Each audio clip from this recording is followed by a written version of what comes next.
Hi, I'm Lorraine Pepper. I'm the Managing Director for the Textile Exchange, and you've asked a really good question about the direction that we're seeing in the fashion industry around sustainability.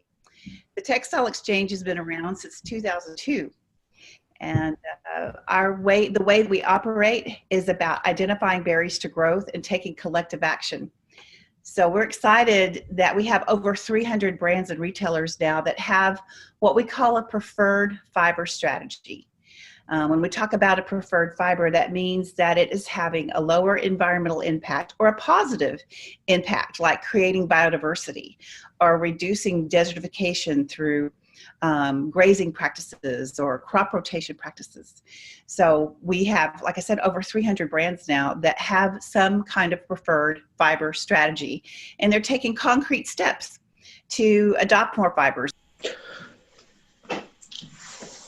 Look, I think if you look at the development in the industry over the last decades, then we know that there are still a lot of problems in the industry, but that there also has been an ongoing discussion about necessary improvements. One of the big challenges over the years has been to address the issue of living wages, and wages is probably one of the biggest challenges because it has proven very difficult for individual companies in an environment of a competitive market to behave differently than their competitors. And that's, I think, where we have come to the point where we think that there has to be a cooperation on the level of the industry, and at the same time you have to have a situation where you have voice and representation of the people concerned, the workers in the industry, if you really want to address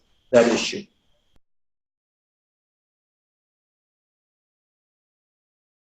Well, let's see, I'll start going back a few years. The push was, Volcom had organic cotton in their line for years. And so we knew it was an important part of the line, and it was part of the sustainable, product offering that we were trying to develop. But the real incentive came, I think, or the catalyst was when Caring, Volcom's parent company, came to the brand and said, hey, we have an opportunity we're trying to get all the brands to use more organic cotton in their line. And so they kind of said, hey, you can apply for, sort of a grant, if you will. They had funds available to help drive the more organic cotton use in the lines. But it was up to the team here at Volcom to go and decide what do we submit? How do we apply for this? And our thought was, knowing how important traceability was and transparency is what if we could do something that was, even more so than organic cotton, because we were also struggling with how to message it to the consumer. And we felt like in our market, the message wasn't coming off as strongly as, or the importance wasn't there to let the consumer know how important it was or how much better organic cotton was. So we said, well, what if we could show them the farmer? What if we were able to show them the people behind it and unroll this? And for me, my memory is that the sales team was the first part of the group to say, hey, that idea we can get behind. That's a story that we think the customer will like and appreciate. And it all started with this idea of how can we make a human connection to the cotton. And so this was a really, we feel like this was a win-win for everybody because it added a human element, but for the Volcom brand, it allowed them to also have a human connection all the way through the supply chain, So we've been to India, the team has been to India a couple times to meet with the team, see it, have an understanding for it, see what the results are and the impact that they're having with these classes and schools.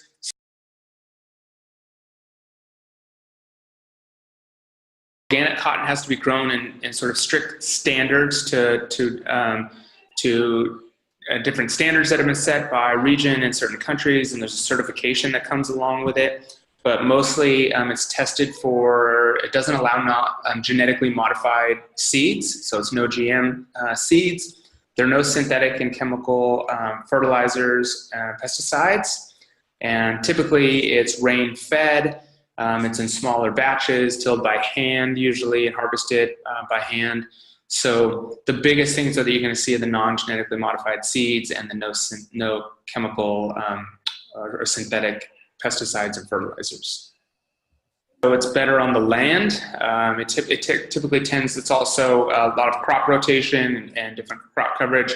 So it tends to be better on the land. Definitely lower energy inputs, which leads to lower emissions and typically lower water yield usage. And so the benefits that you'll see. And then of course, yeah, the chemical pollution. So there's less runoff and less opportunities for eutrophication because there just aren't as many, fertilizers if any, on the soil.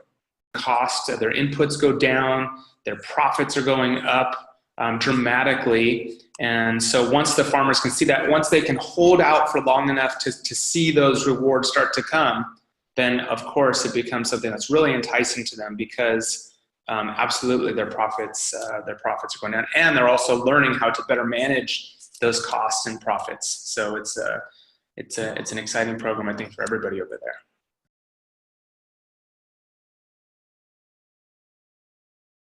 Those fibers and materials are a tool, a mechanism to drive these bigger changes. So it is about addressing poverty. It is about addressing food security. It is about biodiversity. It is about reducing desertification. And so in that way, since we're working in the textile and fiber community, in the fashion industry, the way we can do that is through fibers. So that means instead of, buying mohair or cashmere from areas and situations where there's overgrazing, where it's contributing to desertification, we want to do it in a way that promotes responsible wool, responsible down, responsible mohair and cashmere, so that those farmers and ranchers and the nomadic herders were able to protect their indigenous culture and their way of life. And we're investing in people in order to solve those planets. And there's a cost associated with that. When you think of parity, you think of the cost now of fibers. That mass-produced system that encourages overgrazing, that encourages, production systems that aren't sustainable, that kind of parity, our current cost structure is what is creating poverty and pollution. So it's exciting on one hand that cotton or mohair or recycling polyester, those kinds of things, we can truly make a difference. And so you as a consumer have a choice. Your choice affects people's lives.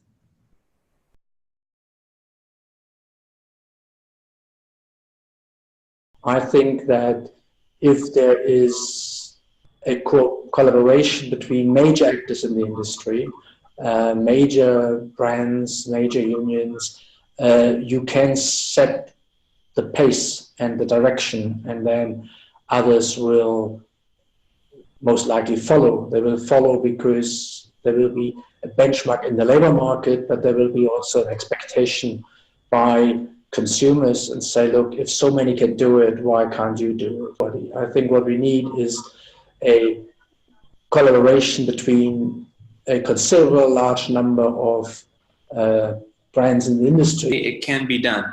That we broke down the walls to say that, hey, you can get your supply chain together, know who all the players are, get them all in a room, agree on some pricing and some deliveries where everybody is happy, and it can be done. So it's about your choice. No, it is about, there's a small percentage of consumers who are aware and are changing their sheets and changing their socks and changing, the clothing that they wear as they purchase, making wiser choices. But we need more educated consumers and consumers that care. Well, I think what we can see is that if you ask most people, do you want to buy products which are produced in a sustainable way? They are saying yes. Now, do you have a lot of consumers who also have very limited budgets and feel price is more important than sustainability? Probably also yes. But I think what we can notice is that a growing number of consumers want to be sure that the products they're buying are produced in a sustainable fashion. The other point is, as you know, that at some point there is also a thinking in societies that you cannot just rely on consumers, but you also have to think maybe whether governments can give a helping hand in that direction.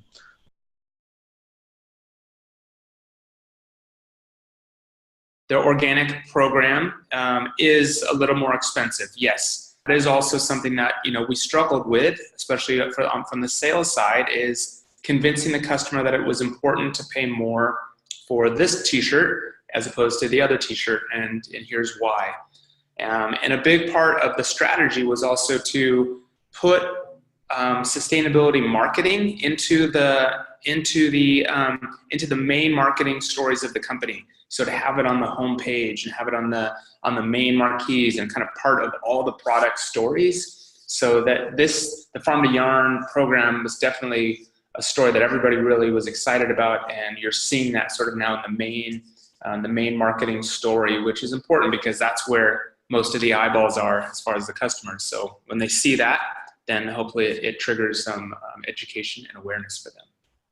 I just read some information on organic milk, and it's not really being stopped by demographics. That people who don't want to have the antibiotics and the growth regulators and things like that in their food, it doesn't really matter what you're making. You make choices about, buying that. So it may be that instead of buying 5 shirts, you're going to buy 1 higher quality shirt that conveys your value system.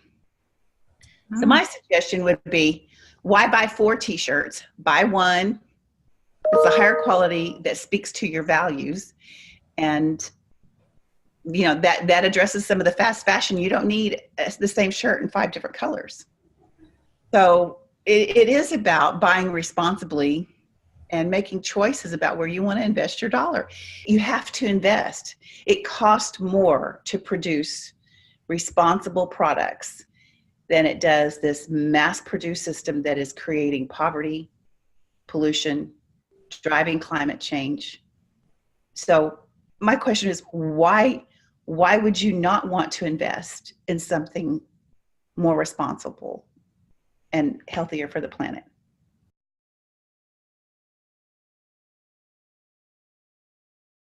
As a nonprofit, education is one of the main things that we do. You can't make good decisions without good information. So we generate reports, we generate workshops, we generate trainings, we have a conference in order to provide good information so that you can make good decisions about what is the best means and mechanism for you to make more responsible choices with the fibers you're selecting as a brand and retailer. So that's very exciting in that education becomes the vehicle. And so, yes, I think that the more we're able to educate, the more we're able to change minds and change practices. So there's a cost to breaking away from this mass-produced food system and fiber system. So if this system is what's causing the problems with the antibiotics and the growth regulators and the the nutrient pollution that we're seeing, overuse of fertilizers that's creating dead zones in rivers and waters. This system is creating these problems. Why would you want to continue to support this system?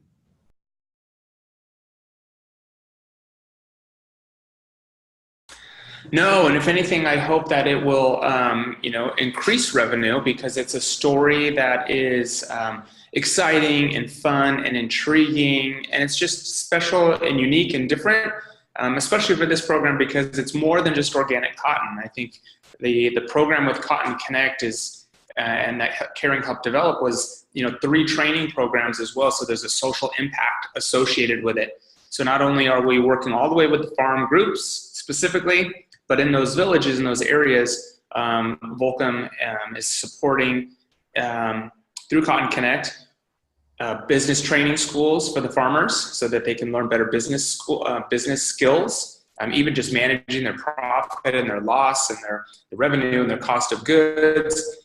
There's some light touch organic cotton training So that Cotton Connect is there on the ground, working with the farmers to enhance their organic cotton skills. Yes, we would hope that it's greater revenues, but ultimately what we're trying to get to at the farm gate level is fair prices. Right now at the farm gate level, we're driving poverty. We're driving overproduction in order for that family to, let's talk about a shepherd family, you know, in Mongolia that has cashmere. But let's talk about indigenous people that are living on the land. In order to make more money, instead of having 20 goats on this piece of land, they put 40 in order to have an economic unit. Well, in putting 40 goats on this land, now they're overgrazing it. They're contributing to desertification. They can't maintain, you know, quality of life. They're losing culture because they're not able to get a fair price for their product. Same thing with cotton. When you think about cotton, it's not based on anywhere the cost of production. So what we're trying to do with the sustainable and responsible fibers is charge a fair price, you know, return on the intrinsic value that I'm contributing by growing it organically or growing it responsibly. So that's where the consumers have got, you know, that price paradigm. You have got to decide. You've got to decide what you're going to invest in. Are you going to invest in this shirt that was grown in a responsible manner? Are you going to continue to contribute to poverty and pollution? Your choice.